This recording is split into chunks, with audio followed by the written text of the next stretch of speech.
ବର୍ଷିଆନ ଆଇନଜୀବୀ ପୁରୁଷୋତ୍ତମ ଦାସ को आदर्श सहदेवखुंटा थाना रे पदस्थ पुलिस अधिकारी उपस्थिति महिला आईएएस प्रोबेशनर अधिकारी निर्यातना देवा घटना को नहीं बार आसोसिएशन विरोध क्रमश तीव्र रूप नेबार लगी।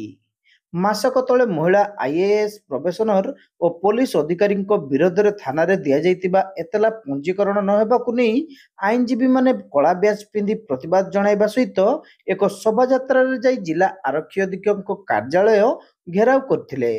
दीर्घ समय अपेक्षा पर निज कार्यालय बसिथिबा एसपी राजप्रसाद बाहर को आसी आईनजीवी मानकु साक्षात सह सेमानक निकटरू दाबीपत्र ग्रहण करथिले। तेबे आईनजीवी प्रति एसपी आभिमुख्य को बार आसोसिएशन पक्षरु कड़ा समालोचना करा जायछि। कहा निर्देश रे अद्यावधि मामला रुजु होई नाही से संपर्क रे अवगत हेबा एवं तुरंत मामला रुजु पई आईनजीवी माने एसपी राजप्रसाद को दाबीपत्र देबा को जाइतिले। शताधिक आईनजीवी तक कार्यालय छिड़ा होइतिले जेहेतु पूर्व सूचना दिया जाइतिला एसपी दाबीपत्र नेबाकू तांको ऑफिस सम्मुख रे अपेक्षारत आईनजीवी निकट को आसीबे बोली समस्ते आशा रखितिले। मात्र से आसीबे नहीं बरं 2-3 जन आईनजीवी तांको निकट को जाई दाबीपत्र देबाकू एसपी खबर पठाइतिले। एहाकू नै आईनजीवी महल रे तीव्र असंतोष प्रकाश पाइतिला। बार आसोसिएशन कर्मकर्ता समेत आईनजीवी माने बाध्य होई एसपी को कार्यालय को घेराव करी ऑफिस आगरे दीर्घ समय धारणा देथिले। तीव्र आंदोलन चेतावनी देबा परे प्राय 30 मिनिट परे एसपी राजप्रसाद धारणारत आईनजीवी निकट को आसीथिले। केउ कारण पई एबे सुधा महिला आईएएस अधिकारी विरोध रे मामला रुजु होई नै बोली वरिष्ठ आईनजीवी माने तांको प्रश्न करथिले। इतलाटा आमर वरिष्ठ एडवोकेट पुरुषोत्तम दास देइथिले 11/6/25 लिखरे आज की मासे पुरीगला किंतु से एफआईआर आज पर्यंत रजिस्टर हेला नहीं। एफआईआर विषय वस्तु कौन जने आईएएस ट्रेनी से पुरुषोत्तम दास को आईएएस को चेम्बर भितर तंटी चिपी मारिदेवा उद्यम करथिले। जदियो एटा गोटे कग्निजेबल क्राइम आज पर्यंत इतलाटा रजिस्टर है नहीं से आम क्षोभ प्रकाश करुचु आ एसपी की से विषय दवाई मेमोरेंडम दवाई आसचु आ जदि आमर कार्यपंथा किसी न जाए भविष्य कार्यपंथा आम पुणी ग्रहण कर। हाँ डीआईजी लेवल एनक्वारी कर रिपोर्ट कौन आम प्राप्त होना किंतु से लेवल एनक्वारी कर। मात्र एसपी किछि स्पष्टीकरण रखि नथिले केवल आईनजीवी दाबीपत्र प्रासंगिकता को जांच करी उचित पदक्षेप नेबे बोली SP Rajprasad Uttar दैथिले।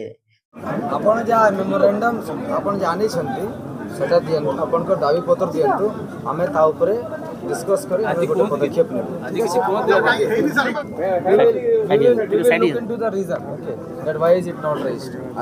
I will look into it and I will come to a conclusion. Kindly give the memorandum. तबे पुलिस रो असहयोगपूर्ण कार्यधारा विवादीय आपत्ति रे एसपी को अस्पष्ट अभिमत को आईनजीवी महलरू नापसंद करा जायछि। घटना को 1 मास बीतीथिबा बेले आउ किछि दिन धैर्यर सह अपेक्षा पर चरम निष्पत्ति नियाजिबो बोली बार आसोसिएशन कर्मकर्ता माने सूचना दैछंती। वर्षियान आईनजीवी को थाना रे निर्यातना घटना को समग्र राज्यर 163 रु अधिक बार आसोसिएशन निंदा करिछि। जदि उचित न्याय न मिले ताहले राज्यव्यापी आंदोलन आरंभ हेबो बोली वरिष्ठ आईनजीवी तथा जिला बार आसोसिएशन कर्मकर्ता माने चेतावनी दैछंती।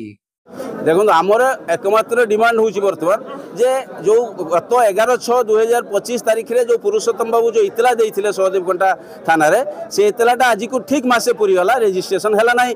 तेणु आमे आसीथिलु आज सारा ओडिसा रे रिगार्डिंग इनएक्शन ऑफ पुलिस आमे आज प्रतिवाद दिवस पालन करुचु एवं बालेश्वर नुहे सारा ओडिशा रे होची एवं एसपी महोदय को डाकिलु किंतु दुखर कथा जे आमे एठी अध घंटे अपेक्षा कला परे एसपी तांको अध घंटे रु अधिका ऊर्ध्व समय अपेक्षा कला परे से आसिले गोटे एसोसिएशन बार एसोसिएशन आछि तांको दाबी पत्र दवा पई से आसिले नाही। जहाँ भी हो परवर्ती समय अध घंटे विलंब रे हेले मद आसिले जाहो तांको धन्यवाद किंतु आमे हमर दाबी पत्र देइछु किंतु से कोनसी प्रकार सठिक उत्तर हमको देले नाही। से खाली कहले I will look into the matter immediate immediately एक कथा कहले किंतु आमर एकमात्र डिमांड होची तुरंत केस टाको रजिस्ट्रेशन करा जाओ एवं तांको आईन जहाँ न्याय प्रदान करने कथा प्रदान करा जाओ एति एवं जो अभियुक्त पुलिस माने IAS trainee under trainee IAS तांको विरुद्ध अविलंबे कार्यानुष्ठान ग्रहण करा जाओ एवं जो माने तांको सहित संपृक्त पुलिस ऑफिसर कारण आपण जानिछंती थाना भितरे model IAS Sahadev Khunta model police station भितरे घटना घटिला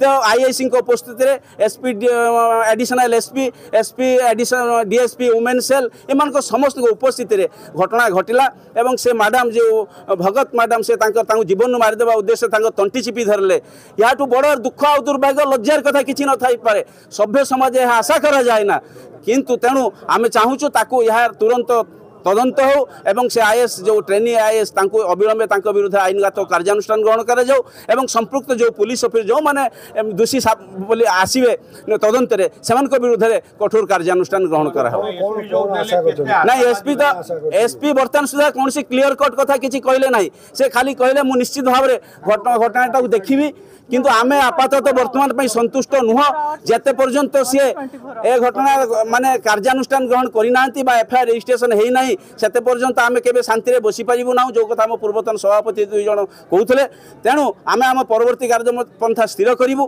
किंतु आमे तांको अल्टीमेटम देइछु जे 24 घंटा भितरे जे भली भाबरे इतला पंजीकृत